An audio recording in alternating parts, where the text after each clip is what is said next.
I'm Trudie Lobban, founder and CEO of Arrhythmia Alliance, and I'm delighted today to welcome Dr. Paul Roberts, a consultant cardiologist and electrophysiologist from the University Hospital of Southampton in the UK.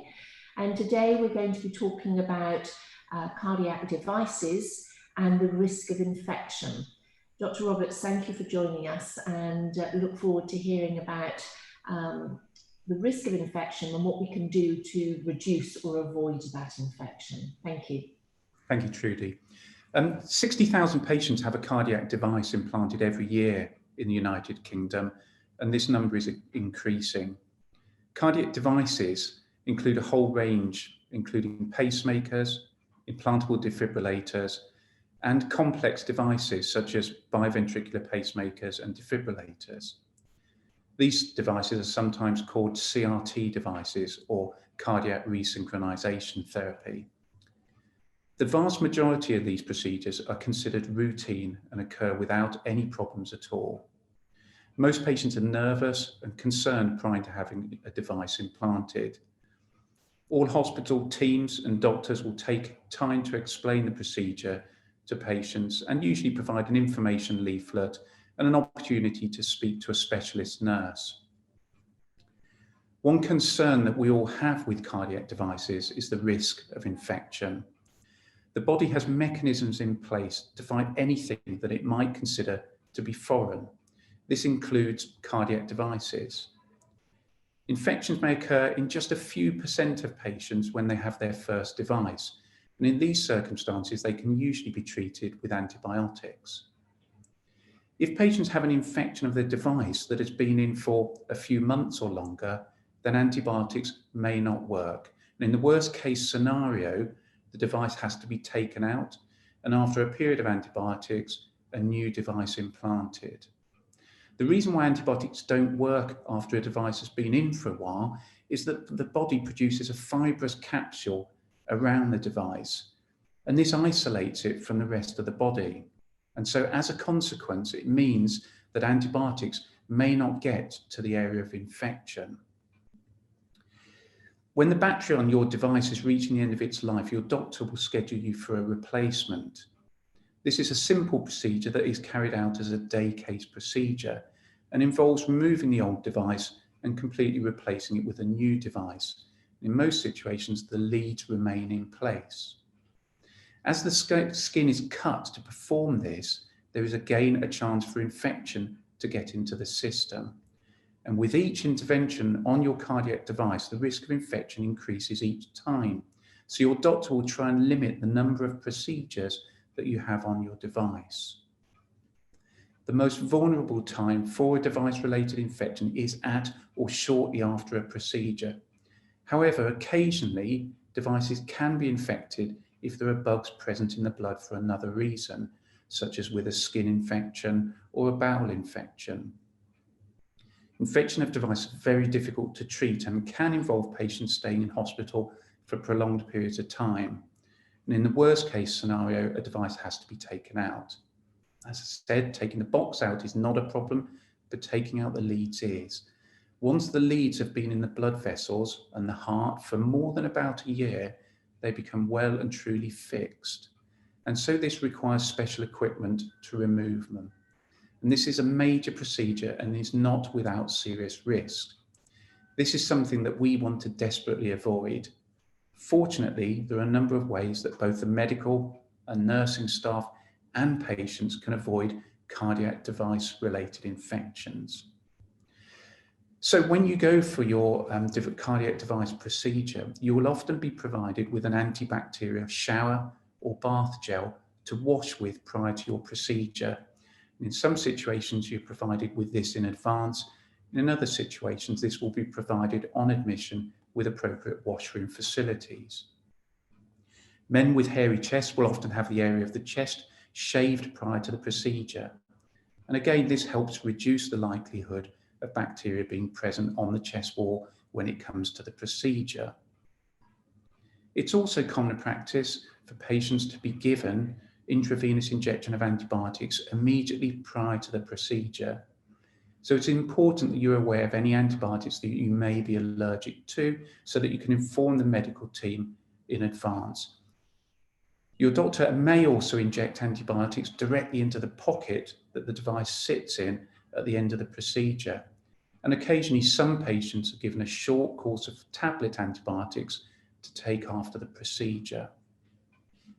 Now, a wonderful new development in the area of infection prevention with cardiac devices is an antibiotic-infused pouch, and your doctor may choose to use one of these.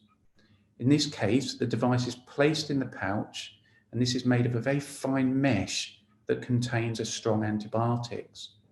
The pouch and the device are then placed in the pocket that your doctor has made on your chest wall, and the antibiotics then released over the next few weeks, and then gradually the pouch dissolves. So this may help reduce infection and is frequently used in patients that may be more susceptible to infection. At the moment, the cost of these is quite expensive, so they are not used and are usually reserved for those considered to be at higher risk of infection. And this may include immunosuppressed patients or some patients that have had multiple device-related procedures or even previous device-related infections. Now, it's also important how you look after your wound once you leave hospital, and you will be given instructions on exactly what you need to do with the device. The wound will be dressed, and you will usually receive advice on how to keep it dry and when that dressing can be removed. And you may be provided with additional dressings to replace the dressing should it become the need for that to be replaced or come off. The instructions are very important and should be followed very closely.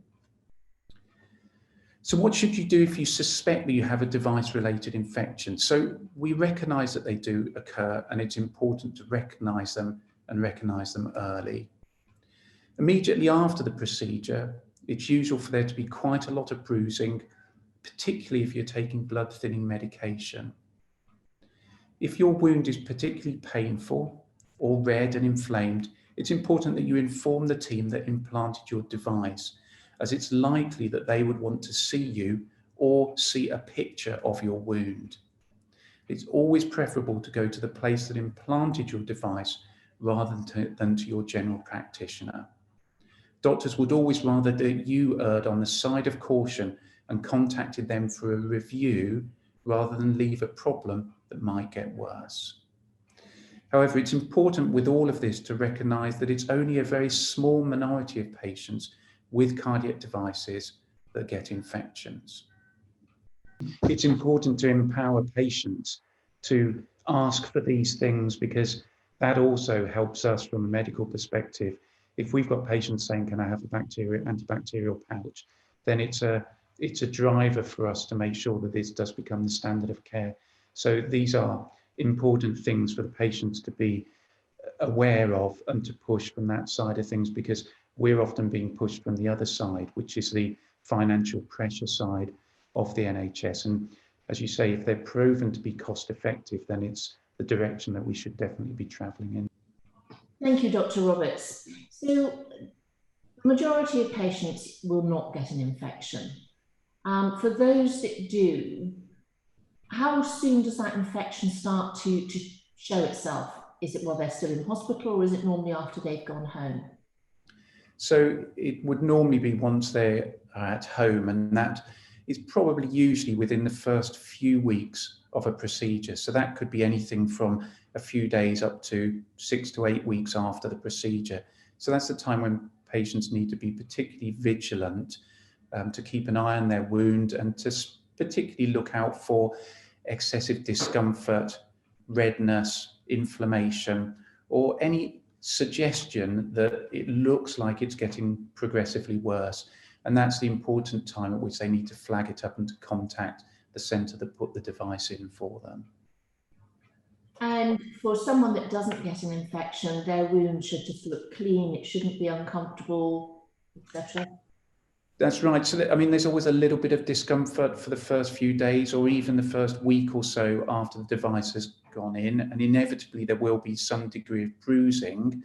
And what happens is that bruising gradually changes colour and eventually fades over the course of a few weeks. So most patients will notice an obvious improvement in that over the first few weeks until you can barely tell that you've got a device there. So for most people, it's the first few weeks that they need to be particularly vigilant. And, you know, to reassure patients, the majority will not have an infection.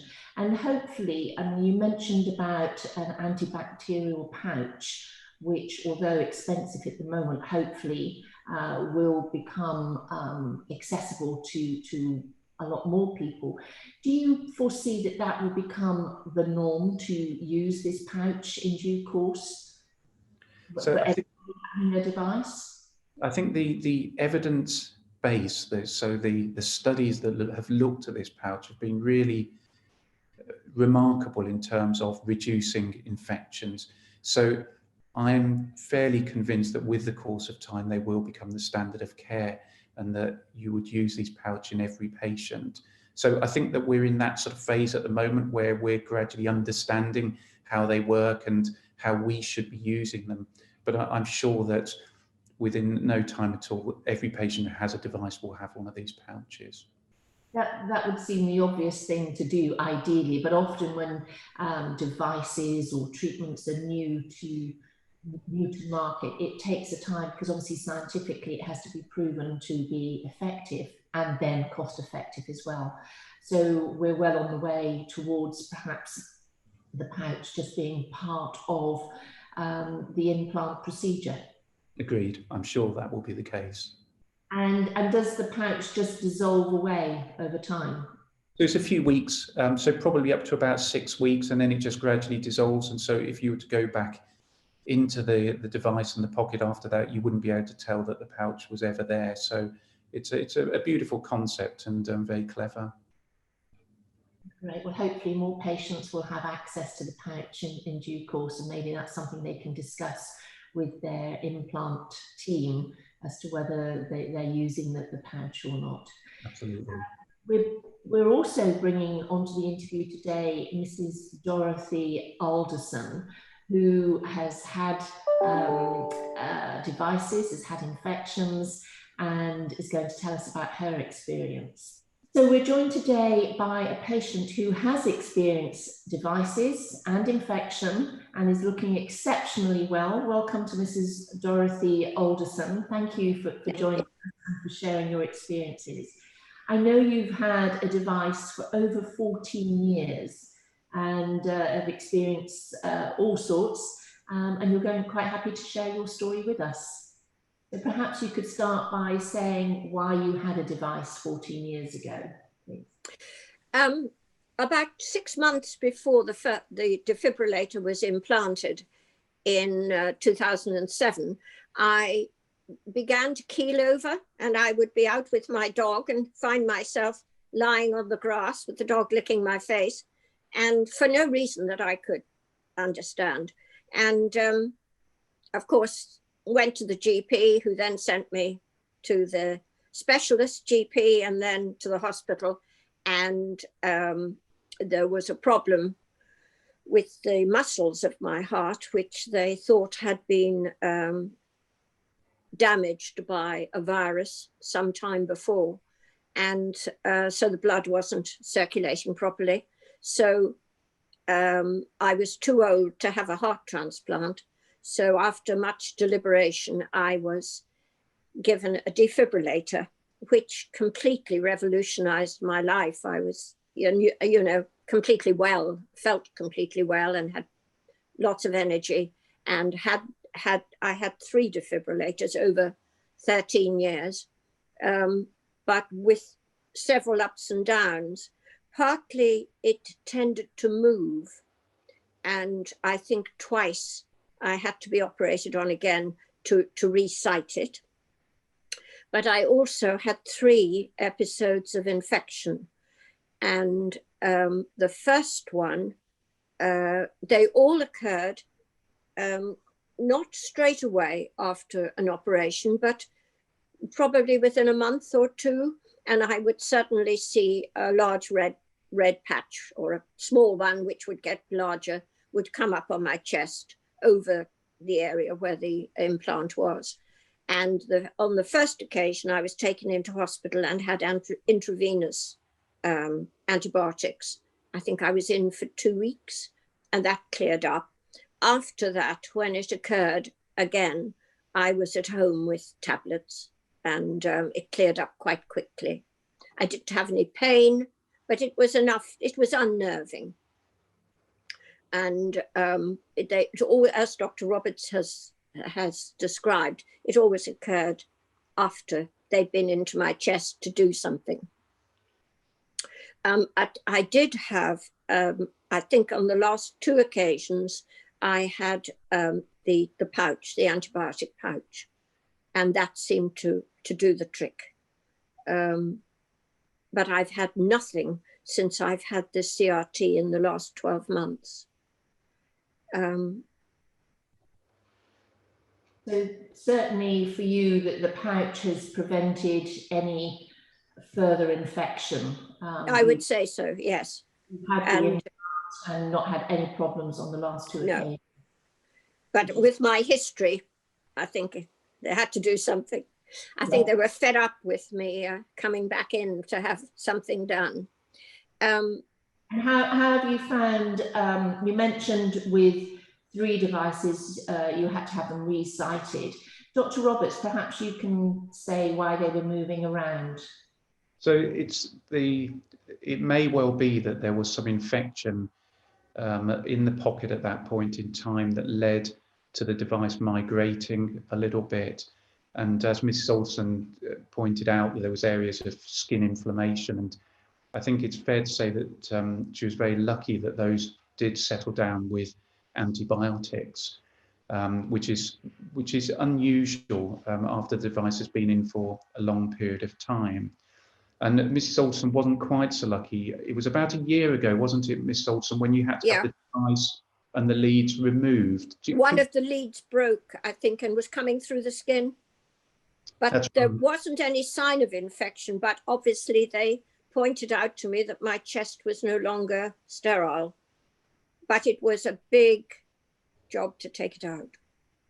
Yes, so if we see that a bit of the device or the leads erodes through the skin, then that's usually happened because there is some infection sitting in there and it makes the skin in, and eventually they come through. And you're absolutely right. Then when you've got a hole in the skin, there's a direct route into the device, and that cannot be treated with antibiotics. So that's the point at which we have to take everything out. And as you comment, that's quite a big deal. And you will have spent some time in hospital while we sorted all of that out and then put the new device in. That's right. I think I was in almost a month. And now with the CRT device, Mrs. Alderson? It's been put in on the other side, which took a bit of getting used to. It's in on the right, and I've had no problems at all. I mean, I'm quite elderly, I'm 88, and so it's very difficult to know whether it's, when you're a bit tired, that it's age or whether it's infirmity. And I am slowing up a lot, but it's been absolutely perfect. I'm going in about a fortnight for my first annual check, but there's no sign of infection, no sign of any problems. I'm just incredibly grateful that I was able to have these implants, because otherwise I would have died. Yes. So it's been a new lease of life, really. The technology that is now available is incredible. And then to hear about the antibacterial pouches as well, to save all the oral anticoagulants and the consent, you know, it's preventing infection rather than treating an infection. So you have absolutely benefited from modern science, I guess. Absolutely. The other thing I think I should say, because I know some people don't realize that I have a monitor at home by my bed, and very rarely, but occasionally, they do phone. It links my heart to the computer at the hospital, and that sends a text if there's a problem. It sends a text to the technician on duty who phones me, which is a bit a bit out of the blue, but they're very, very helpful. And on the first occasion, they said, could you come in, please, this afternoon, because we need to sort something out. And I said, oh, I can't come this afternoon. And they said, we're not asking you. Come. So, but that is very reassuring. That is wonderful, because you know that they're going to pick up if there is anything wrong. Absolutely, and Dr. Roberts, during the pandemic, I know a lot more people have been remote monitored, and I, for one, along with patients, believe that remote monitoring should just be part of the treatment package. Could you just, for our audience, explain what remote monitoring is? So it's a mechanism. So historically, patients for their device follow-up have needed to come up to the hospital, where their device is interrogated using a wand that's placed over the device, and all of the information is downloaded. But in fact, the technology, particularly with introduction of wireless and Bluetooth technologies into the devices, means that we can use special devices that sit at a patient's home, or in fact their mobile phone, and that will communicate with their device, and that passes all of that information onto the hospital follow-up centre. So it's been absolutely fantastic during the pandemic for us to ensure that all of our patients are on remote follow-up. So it means that we have a really close eye on what's going on with the individual's devices. And also it means that the patients don't have to come up to the hospital to have their pacemakers interrogated. Now, occasionally we need to make some changes to the programming, and that does require a face-to-face. But the remote follow-up system has transformed how we see patients with cardiac devices. And it's fair to say that it is the standard of care now, certainly for the more sophisticated devices, such as the defibrillators, but increasingly now for the simple day-to-day pacemakers. And I think most patients will be given that opportunity when they have the device implanted to have remote follow-up.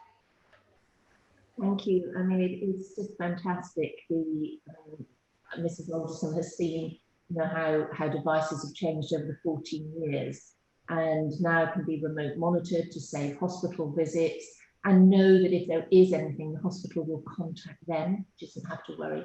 And then also with the antibacterial pouch as well, even knowing that that's being done in some cases, and hopefully more and more cases, to avoid infection before it even occurs. I think it's fantastic. Mrs. Alderson, you're the patient. I think you should have the final word. What would you say to anyone that's about to undergo a device implant, and any concerns they may have about infection? What would your advice be? Don't hesitate, and talk to the doctor about your anxieties. That you won't feel anything, you won't have any pain. It just ticks away there without without you feeling anything or knowing anything. And it has given me, I can only speak for myself, it's given me a new complete 14 years of life that I wouldn't otherwise have had. So go ahead and have it.